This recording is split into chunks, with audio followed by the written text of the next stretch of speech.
Il-Prim Ministru Roberta Bela ħalla pajjiżna b'titjira lejn il-Libja fejn kellu numru ta' laqat fosthom mal-Prim Ministru Libjan al-Sarraj.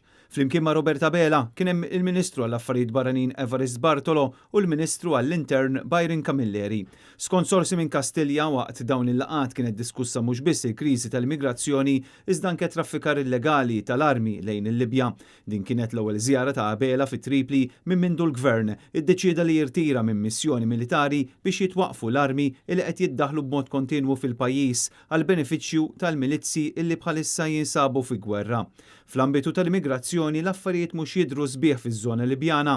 Il-vjaġġi klandestini f'dawn il-ġimgħat ma qataw xejn, il-pressjoni fuq il-Gvern Malti qed tkompli tikber iżda sa issa l-ebda soluzzjoni. Mhux tal-hekk tal-iddajes Maltin li qed iżommu fuqhom l-immigranti issa żdiedu għal 4. Apparti 3 tal-Captain Morgan ħareġ bastiment ieħor din id-darba tal-Kumpanija Supreme. Fuq l-4 vapuri hemm il-fuq minn 420 immigrant irregolari. Dan ix-xahar b'kollox iddaħlu 64 immigrant f'pajjiżna. Intant kollox jindika li Roberta Bela, Evarist Bartolo u Byron Camilleri se jkunu qed iżommu ruħhom fi kwarantina appena jaslu lura mill-Libja.